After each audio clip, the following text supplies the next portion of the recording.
السلام علیکم ورحمۃ اللہ وبرکاتہ نحمدہ ونصلی علی رسولہ الکریم اما بعد اعوذ باللہ من الشیطان الرجیم بسم اللہ الرحمن الرحیم رب اشرح لی صدری ویسر لی امری واحلل عقدۃ من لسانی یفقہوا قولی۔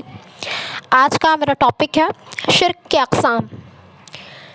شرک کے اقسام کی تفصیل جانے بغیر توحید کا تصور پوری طرح واضح نہیں ہو سکتا۔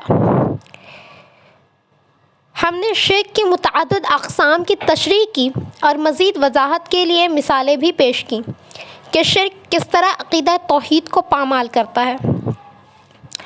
خصوصی طور پر شرک کا جائزہ لیا جائے گا جس کے بارے میں اللہ تعالیٰ نے فرمایا ہے سورہ نساء آیت نمبر 4 سے 48 میں کہ اللہ تعالیٰ شرک کو معاف نہیں کرے گا، اس کے علاوہ جن دیگر گناہوں کو وہ چاہے معاف کر دیتا ہے، کیونکہ شرک انسان کی تخلیق کے بنیادی مقصد کی نفی کرتا ہے، لہٰذا اللہ کے نزدیک یہ سب سے بڑا گناہ ہے جو ناقابل معافی ہے۔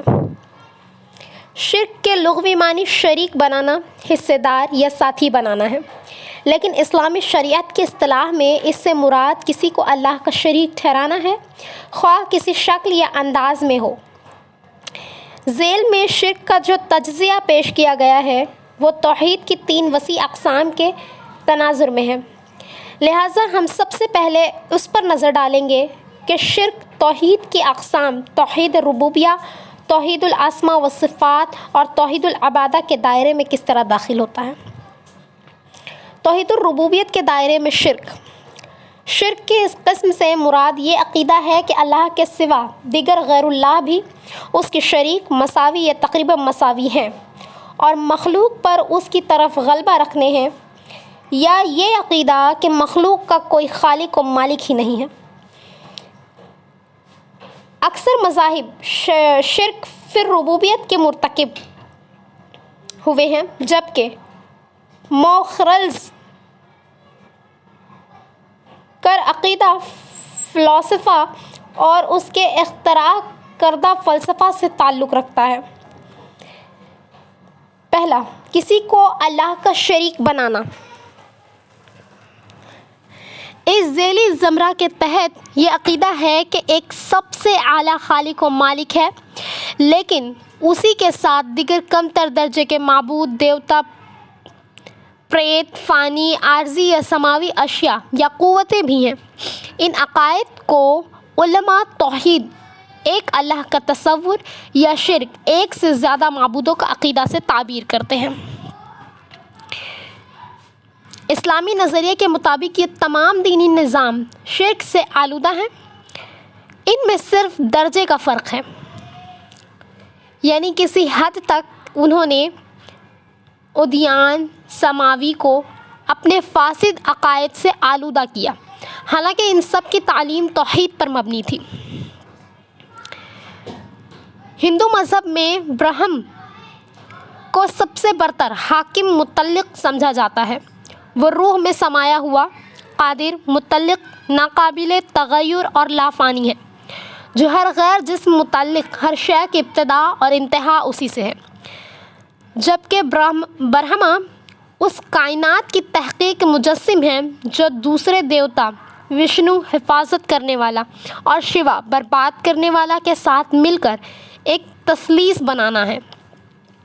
ڈکشنری آف فلسفی اینڈ ریلیجن WLEC اس طرح اللہ تعالیٰ کی قدرت تخلیق، تعذیب اور صفت عبومیت کو دیگر دیوتاؤں سے منسوب کر کے ہندو مذہب میں شرک فی ربوبیت کا ارتکاب کیا گیا ہے۔ عیسائی عقیدہ اس پر مبنی ہے کہ خدائے واحد نے خود کو اقانیم ثلاثہ، باپ، بیٹا، یسوع مسیح اور روح القدس میں ظاہر کیا۔ یہ تینوں اقنوم ایک وحدت تسلیم کیے جاتے ہیں جو ایک ہی جوہر کا حصہ ہیں۔ ڈکشنری آف ریلیجن صفحہ نمبر 337۔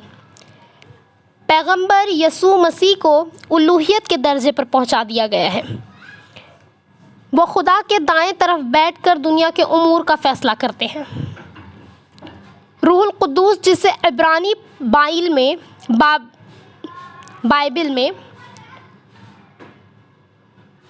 وہ کردار بتایا گیا ہے جس کے ذریعے خدا اپنی قدرت تخلیق کو بروئے کار کرتا ہے۔ نصرانی عقیدہ کے تحت وہ مقدس تسلیل کا ایک جزو اقنوم بن جاتا ہے۔ پال نے روح القدس کو یسوع کی متبادل ذات بنا دیا جو عیسائیوں کی رہنما اور مددگار ہے، جس نے پہلی بار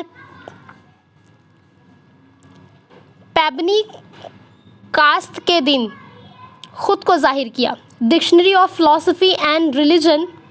اس طرح عیسائیوں نے یسوع اور روح القدس کو خدا کے تمام کاموں میں اس کا شریک ٹھہرا کر شرک فی الربوبیت کا ارتکاب کیا۔ ان کا یہ عقیدہ ہے کہ یسوع دنیا کے تمام امور میں فیصلے صادر کرتے ہیں اور روح القدس عیسائیوں کی رہبری اور مدد کرتا ہے۔ وآخر دعوانا ان الحمد للہ رب العالمین۔ السلام علیکم ورحمۃ اللہ وبرکاتہ۔